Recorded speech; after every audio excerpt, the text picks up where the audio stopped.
Olá, leitores! Tudo bem com vocês? Eu espero que sim, porque hoje é dia de listar as 10 melhores HQs e mangás que eu li em 2022.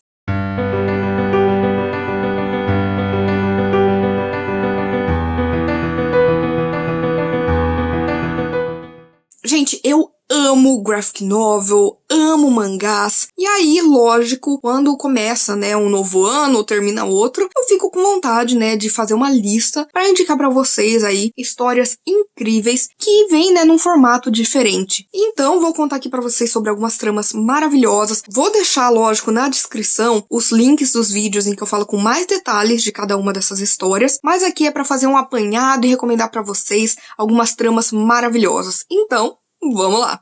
Em 10º lugar, eu acabei colocando o último volume de Death Note. No volume 12, a gente tem a conclusão de uma história que veio se construindo, e que eu li durante esse ano de 2022, porque todo ano eu escolho, um mangá, aliás, vocês escolhem um mangá para que eu leia durante todo o ano. E no ano de 2022 foi Death Note, eu já tinha assistido o anime e gostava bastante, e também me surpreendi muito lendo, porque aqui a gente tem a história, do Light Yagami, que na verdade é o protagonista, mas também é o vilão, porque ele encontra um caderno da morte, onde ele escreve o nome das pessoas e as pessoas morrem. E assim, gente, conforme o tempo vai passando, vão surgindo, sim, alguns protagonistas que vão contra, o que ele tá fazendo, de alguma forma estão conectados com a polícia, que estão tentando capturar esse serial killer chamado de Kira, que na verdade é o Light, e ele escreve nomes de criminosos pra tentar justificar o que ele está fazendo. Mas na verdade ele é só um grande genocida. E aí, ele faz de tudo pra não ser pego. Será que ele consegue? E o último volume, gente, foi maravilhoso, porque existe um embate final,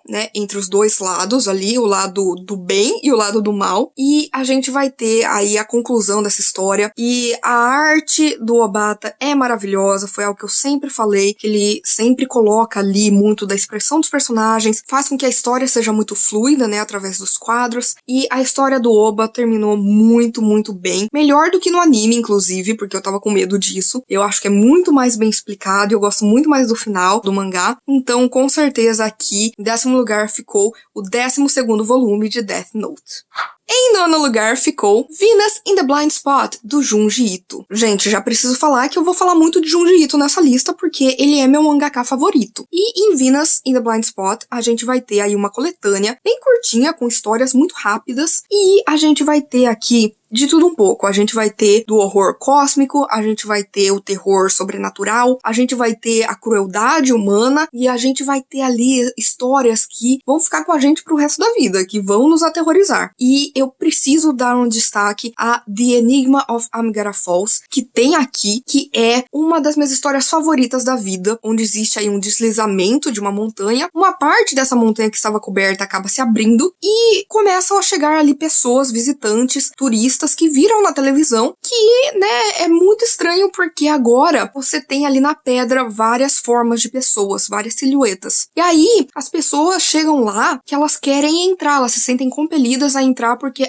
essa daqui é a minha forma, foi feita pra mim. E aí você vai entender mais o que tá acontecendo, por que tem essas formas, e aí, o que tá rolando? Gente, que história fenomenal. E, é maravilhoso, gente. Por favor, se você nunca leu Junji Ito, leia. E eu super gostei de Venus in the Blind Spot. Como eu falei de Junji Ito, vamos novamente agora com Censor. Censor ficou em 8º lugar, porque aqui a gente vai ter uma história de uma moça, a Kyoko Byakuya. Ele está fazendo uma trilha perto de um vulcão. De repente, esse vulcão expele uns cabelos. Ela até acha que pode ser alguma coisa, do vulcão mesmo, talvez cinzas, mas não, são cabelos loiros. E aí um cara aparece e fala, olha, a gente tá esperando você na nossa vila. Ela se sente compelida a ir junto com ele, chega na vila, a vila é coberta desses cabelos e, de alguma forma, todos ali estão esperando essa moça. Não vou falar por quê, mas a gente vai ter aí um salto temporal em que a gente também vai ter um repórter que vai estar investigando mais a respeito dessa moça e vai tentar ajudá-la porque um grande culto bizarro tá tentando pegar a Kyoko e fazer um ritual bizarro para poder aí tentar encontrar as respostas do universo e todos os cantos do universo, todos os segredos e por aí vai. Foi uma história muito boa. boa, porque a gente tem aqui muitos elementos que o Junji Ito costuma utilizar. Então você tem uma ótima história de horror cósmico que ainda traz aí um finzinho bem diferente do que o Junji costuma escrever, mas que funciona muito aqui. Então, com certeza, em 8º lugar, Censor. Gente, desculpa me repetir, mas em 7º lugar ficou Dissolving Classroom, do Junji Ito. Em Dissolving Classroom, a gente vai conhecer esses dois irmãos aqui que vivem se mudando de um lugar para outro. Quando ele ingressa numa nova escola, vai ter lá uma garota que vai perceber que ele é um cara muito submisso, que ele se desculpa o tempo inteiro por qualquer coisa, e aí ela vai conhecer a irmãzinha dele, que vai falar pra ela que, na verdade, ele fez um pacto e que, desde então, com as suas desculpas, ele derrete a mente das pessoas e ela ama comer essa iguaria. Toda essa história vai ser sobre esses dois irmãos indo de um lugar para outro, envolvendo os personagens dessa trama, e vai ser muito bacana porque todos os capítulos estão conectados, é uma história divertida, é uma história horripilante, é uma história maravilhosa.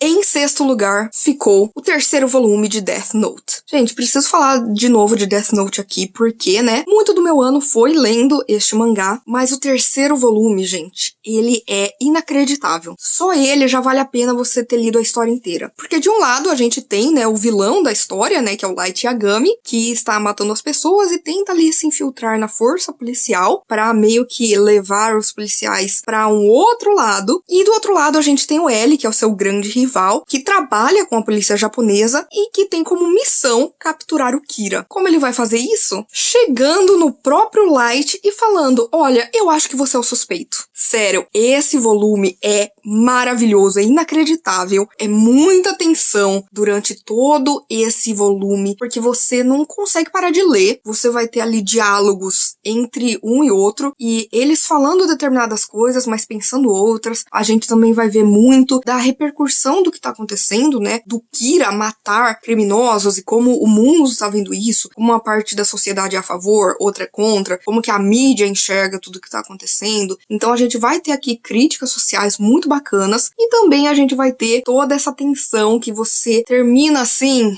segurando o fôlego, sabe? Porque você fica muito, muito tenso durante toda a história. Então, com certeza, o volume 3 foi o meu favorito de Death Note. Em 5º lugar ficou Nameless, do Grant Morrison e do Chris Byrne. Gente, essa HQ foi inacreditável. Eu amei cada segundo. Aqui a gente vai conhecer um homem, o Nameless. Ele é chamado assim porque ele não tem nome. E há mais de uma década ele presenciou algo terrível. Desde então ele tem, assim, sonhos, pesadelos muito bizarros que misturam ali com a realidade. E ele é contratado para um trabalho para ele pegar uma chave que está dentro dos sonhos. Quando ele faz isso, essa mesma pessoa que contratou ele fala: olha, agora você vai para uma outra missão, que é ir até uma base lunar e lá você e outros especialistas, cada um na sua área, vão tentar aí desintegrar um meteoro que tá vindo pra Terra e que vai colidir e matar todo mundo. Mas esse meteoro não é qualquer um, é Xibalba. E Xibalba, na mitologia maia, é o inferno. Então, esse homem que é ocultista é chamado para abrir as portas do inferno. Será que é uma boa ideia? E aí a gente vai tendo ilustrações assim magníficas e horripilantes. A gente vai vendo diversas histórias com esse protagonista e você não sabe ali o que é real, o que é sonho, o que é uma ilusão, o que aconteceu no passado, o que aconteceu no presente, o que tá mostrando que vai ser o futuro. Sério, é uma coisa muito sanguinolenta, é muito Lovecraftiano, traz aí muitas mitologias, muito ocultismo. Então eu amei ver toda essa magia aqui, porque o Grant Morrison, ele é um mago, ele estuda a magia do caos, e aqui no final ele até fala mais sobre o que ele quis passar ali na história, o que cada coisa representa. Mas eu amei. É uma viagem, é uma loucura, mas pra quem curte histórias de HP Lovecraft, eu super recomendo Nameless. Voltemos para Junji Ito, porque em 4º lugar ficou Cat Diary Yonen Mu. Gente, Cat Diary Yonen Mu é uma história muito diferente do Junji Ito. Primeiro porque ela é autobiográfica. A gente vai ver ele e a sua esposa, logo quando eles começaram a namorar, eles se mudaram para uma casa e ela amava gatos, ele não. Mas ela resolve trazer um gato que estava com os pais dela, resolve adotar um outro e ele vai se apegando a esses gatos aos poucos, Yon e Mu. E a gente vai vendo como Yon e Mu, cada um tem a sua personalidade diferente, cada um tem as suas próprias aventuras, a sua própria história, e a gente vai vendo muito do Junji Ito nisso, como ele se apegou a esses gatos, como ele se apaixonou, como ele virou um gateiro, e a gente também vai ver um lado dele cômico, que eu nem sabia que existia, mas foi incrível. E no final tem uma história bônus, gente, que pega, que dói, que fez esse mangá se tornar tão importante pra mim, porque eu sou gateira, né? Mas, gente, de verdade, eu super recomendo pra você gargalhar do início ao fim Cat Diary Yonenmu. E agora vamos para o top 3. Em terceiro lugar ficou Fun Home, da Alison Bechdel. A Alison Bechdel, ela é uma grande cartunista que fala muito a respeito de feminismo, é uma grande ativista da comunidade LGBTQIA+, e aqui a gente vai ter uma autobiografia dela. A gente vai ver ela desde criança, como ela vivia ali com a sua família. Eles viviam, de fato, em uma casa funerária, por isso Fun Home, de Funeral Home. E a gente vai ver aqui como ela se relacionava com as pessoas, como ela se relacionava principalmente com o pai dela, segredos que ela vai descobrindo, que vão influenciar na vida dela. A gente vai vendo aqui toda uma questão de paralelos com a literatura, enquanto ela vai contando essa história, o que é super interessante. E você vai vendo ela crescendo, ela se descobrindo no mundo, ela tentando encontrar o seu lugar, as questões dela, as coisas pelas quais ela passou. E foi, assim, uma história maravilhosa. No começo, não tinha me pegado tanto, porque não tava ligando tanto para as ilustrações, que são, assim, super cartunescas, com tom esverdeado, e a história tava ok, mas conforme vai passando o tempo, você vai lendo e você vai ali entendendo o que ela tá sentindo, cara, é lindo,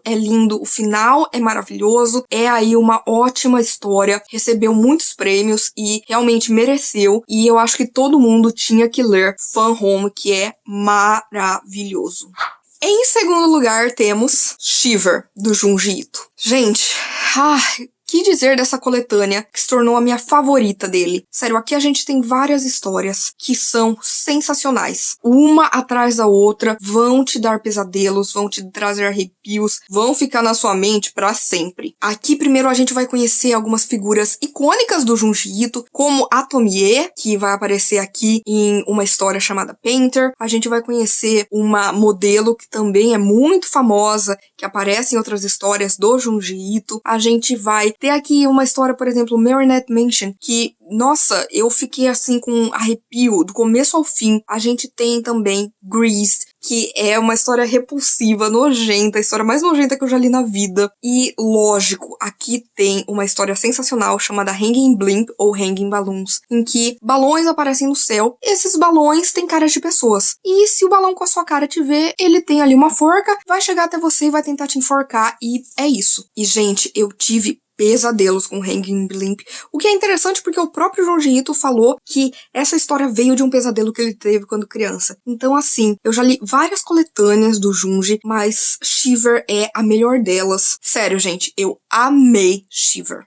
E em primeiríssimo lugar, por último, mas não menos importante, muito pelo contrário, quarto volume de Heartstopper, da Alice Oseman. Gente, que HQ mais fofa e mais necessária. Porque assim, muita gente agora conhece Heartstopper por causa da série da Netflix, que foi inclusive muito bem adaptada, mas eu já tinha lido os 3 primeiros volumes há alguns anos e eu amava. E aí, depois, agora que eu falei, não, preciso voltar, e só tem publicado até agora, até o quarto, então peguei pra ler o quarto e foi uma experiência incrível. Porque a história básica que a gente tem aqui são 2 garotos, o Nick e o Charlie, que acabam sentando juntos na escola, se tornam grandes amigos e um acaba se apaixonando pelo outro. Um deles é abertamente gay, o outro vai se descobrindo à medida que o tempo vai passando, e a gente vai vendo muito do relacionamento deles, desse relacionamento saudável, de como a família, os amigos vão reagindo, dos bullies que vão aparecendo ali, né, pra serem homofóbicos o tempo inteiro. Mas, gente, esse quarto volume se tornou meu favorito, porque aqui a gente vai ter questões individuais que são muito importantes. Primeiro porque a gente vai descobrir que o Charlie tem alguns distúrbios alimentares e também tem toque, então ele vai cada vez entrar num buraco mais fundo. Ao mesmo tempo você entende que ele precisa pedir ajuda, ele não sabe como, ele nem sabia que ele precisava. Enquanto isso, o Nick, que tá tendo que lidar com um pai ausente, com um irmão bifóbico, com isso que tá acontecendo com o Charlie, que ele não sabe como ajudar, ele tá ali o tempo inteiro, sabe, desesperado pra poder, né, preservar as pessoas que ele ama. E aqui existe uma mensagem muito poderosa de que o amor é algo, assim, maravilhoso. Que que o amor é algo fantástico, que tem que ser celebrado, que a gente quer estar ali pra pessoa no momento bom, no momento ruim, mas que o amor, ele não cura nenhuma doença mental. Então, isso é muito importante. Eu me vi em muitas questões aqui. Eu acho que essa é uma HQ que fala de assuntos pesados da maneira certa. Eu acho que a Alice Oseman, ela teve muita sensibilidade. Então, com certeza, o melhor quadrinho que eu li em 2022 foi o 4º volume de Heartstopper. E parabéns pra Alice Oseman, eu mal posso esperar para o próximo volume!